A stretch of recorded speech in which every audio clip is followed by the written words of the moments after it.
नमस्कार, मी राजेंद्र तिडके, झुंजार नेता live channel मध्ये आपल्या सर्वांचं स्वागत। सुरुवातीला पाहूयात बातम्या एक्सप्रेस। आंतरवली सराटीत पोलिसांवर दगडफेकीचा प्लॅन, राजेश टोपेंचा देवेंद्र फडणवीस प्रतिष्ठानाचा गंभीर आरोप, सीबीआय चौकशीची मागणी। पोलीस दलावरील कामाचा ताण पुन्हा समोर, वरिष्ठांची नावे लिहून नांदेडच्या पोलीस निरीक्षकांची सोलापुरात राहत्या घरी आत्महत्या।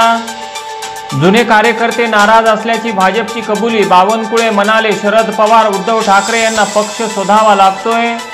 लोकसभा निवडणुकीसाठी मनसेच्या उमेदवारांची यादी, कल्याणमधून राजू पाटील, संभाजीनगरमधून महाजन तर पुण्यातून मोरे यांना उमेदवारी।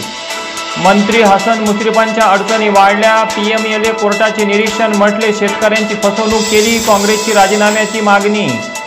बस अपघात रोखण्यासाठी गडकरींची नवी योजना, प्रवाशांच्या सुरक्षेसाठी बस बनवण्यासाठी नवीन मानांकनांना दिली मंजुरी।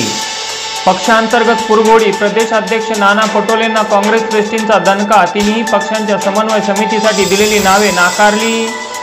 श्री तुळजाभवानी मंदिरात 206 किलो सोने वितळवणार, 2009 नंतर भाविकांनी अर्पण केलेले 206 किलो सोने तर 2570 किलो चांदीच्या वस्तू। आणि इस्रायलच्या पंतप्रधानांनी केली युद्धाची घोषणा, हमासने 7 शहरांमध्ये 5000 रॉकेट डागले, 6 ठार, 300हून अधिक जखमी।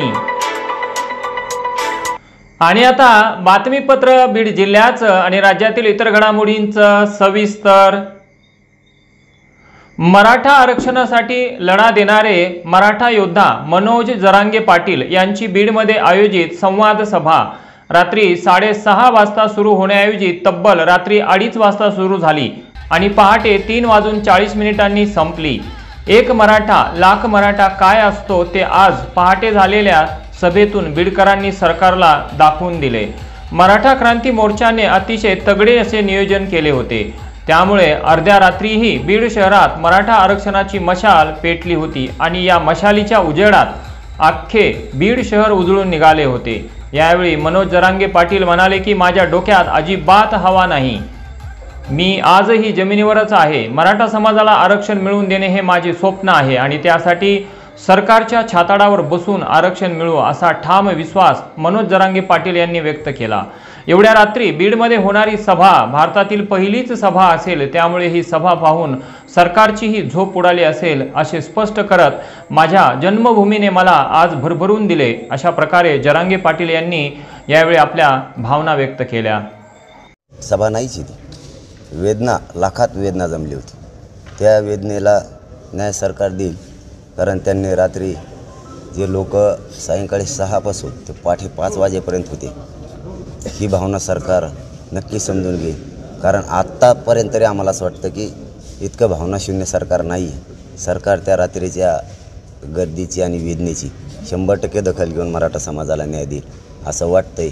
या शब्दाला सरकारनं खरं भरावं। खूप उपकार फेडले तुम्ही मराठ्यांचे। मराठ्यांनी 70 वर्षापासून तुमचे नेते पक्ष मोठे केले, तुम्हाला आत्ता 106 मराठ्यांनीच दिले आमदार, बेस्ट काम लावलं, त्या जोरावर तुम्ही खुर्चीवर बसलात, मराठ्यांना मोडायला निघालात। इतका द्वेष उपमुख्यमंत्री साहेब आता असेल हे मराठ्यांना माहीतच नव्हतं। सीबीआय चौकशीची मागणी त्यांनी केली का कोणाला करायला लावली आता अंधारातून, मात्र मराठी आता जास्त सावध झालेत मग असं म्हणायला लागेल, आणि मराठ्यांनी खरं सावध होणं सुद्धा आता गरजेचं आहे। पाटोदा शहरात डासांचा प्रादुर्भाव वाढल्याने अनेक रुग्ण हे डेंग्यू, हिवताप, मलेरिया, टायफॉइड आदी आजाराने त्रस्त झाले असून शहरात डासांचा प्रादुर्भाव रोखण्यासाठी नगरपंचायतच्या वतीने फॉगिंग व धुराळणे करण्यात येत असून पाटोदा नगरपंचायतचे प्रभारी अधीक्षक ढाकणे व नगराध्यक्ष जाधव यांनी शहरात धुराळण्याचा उपक्रम सुरू केला असून पाटोदा आगार प्रमुख भुसारे यांनीही या उपक्रमात सहभाग नोंदवत पाटोदा आगार स्वच्छ करण्यासाठी व निर्जंतुक करण्यासाठी आपली पावले उचलत सर्व आगार रात्री स्वतः उपस्थित राहून स्वच्छ केले। तसेच आगारामध्ये रोड रोमिओच्या त्रासाला कंटाळलेल्या महिलांना आधार देत परिसरात विद्युत रोषणाई देखील केली। पूर्वी तोट्यात असलेले आगार आता आर्थिक सक्षम झाल्याने वरिष्ठांकडून त्यांचे कौतुकही होत आहे। शालेय विद्यार्थ्यांना ग्रामीण भागात गाड्या पोच करणे तसेच लांब पल्ल्याच्या गाड्या वेळेत पाठवणे यामुळे प्रवासी समाधान व्यक्त करत आहेत। झुंजार नेता लाईव्हसाठी श्रीरंग लांडगे, पाटोदा। गेल्या 70 वर्षात मराठा आरक्षणासाठी काहीच झालं नाही। मुंबईत महाराष्ट्र शासनाच्या शिंदे फडणवीस सरकारने आयोजित केलेल्या सर्वपक्षीय बैठकीमध्ये शासनाने 1 महिना वेळ मागितला।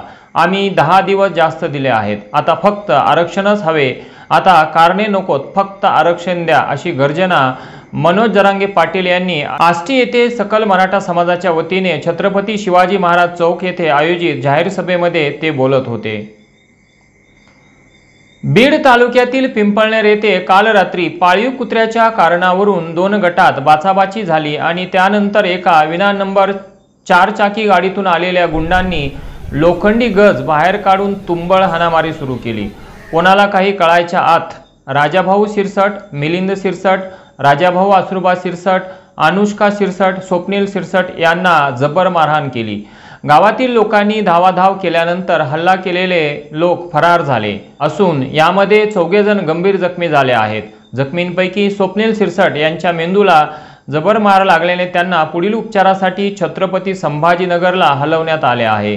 दरम्यान मारहाण करण्याचे कारण समजले नसून या प्रकरणी पिंपळनेर पोलीस पुढील तपास करत आहेत। वाळू माफियांच्या मुजोरीपणाला पोलीस अधीक्षक पथकाचे प्रमुख असलेल्या सहाय्यक पोलीस निरीक्षक गणेश मुंडे यांनी चांगलाच लगाम लावला असल्याचे चित्र दिसून येत आहे। गोदापात्रात गणेश मुंडे यांनी सुरू केलेल्या कारवायांमुळे वाळू माफियांचे मात्र चांगलेच धाबे दणाणले असून आज दुपारीही चकलांबा हद्दीतील गुंतेगाव मध्ये वाळू साठ्यावर छापा मारून 1,05,00,000 रुपयांचा मुद्देमाल जप्त करण्यात आला।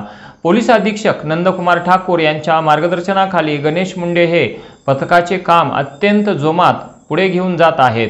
मागच्याच आठवड्यात गणेश मुंडे यांनी वाळू माफिया विरोधात मोठी कारवाई केली होती।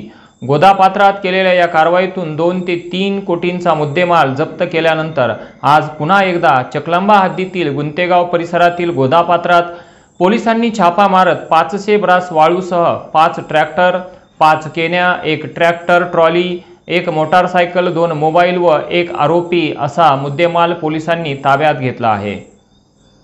परभणी जिल्ह्यातील जिंतूर तालुक्यातील पुंगळा तांडा येथील तलावावर शुक्रवारी तांड्याच्या उत्तरेस लघु सिंचन तलावावर पोहण्यासाठी 4-5 विद्यार्थी गेले होते। सायकल, बूट, चप्पल, कपडे काढून दुपारी 4च्या सुमारास पोहत असताना अचानक 2 विद्यार्थी पाण्यात बुडाले। ते वर आलेच नाहीत। त्यामुळे तलावाबाहेरील इतरांनी तातडीने गावाबाहेर धाव घेऊन ग्रामस्थांना माहिती सांगितली। यावेळी नातेवाईकांसह ग्रामस्थांनी तात्काळ तलावाकडे धाव घेतली। त्यावेळी इयत्ता 3री मध्ये शिकत असलेला विद्यार्थी गोविंद संजू राठोड वय 9 वर्षे आणि इयत्ता 5वी मध्ये शिकत असलेला विद्यार्थी युवराज कृष्णा चव्हाण वय 11 वर्षे हे दोघे तलावात मृत अवस्थेत आढळून आले। या घटनेमुळे तांडा परिसरात हळहळ व्यक्त केली जात आहे। शुक्रवारी रात्री उशिरा त्यांच्यावर अंत्यसंस्कार करण्यात आले। आणि याचबरोबर आजचं बातमीपत्र संपलं। उद्या पुन्हा भेटू काही नव्या आणि ताज्या घडामोडींसह। तोपर्यंत पाहत राहा झुंजार नेता लाईव्ह चॅनल, लाईक करा, सबस्क्राईब करा आणि खाली दिलेल्या बेल आयकॉनला प्रेस करा। तोपर्यंत नमस्कार।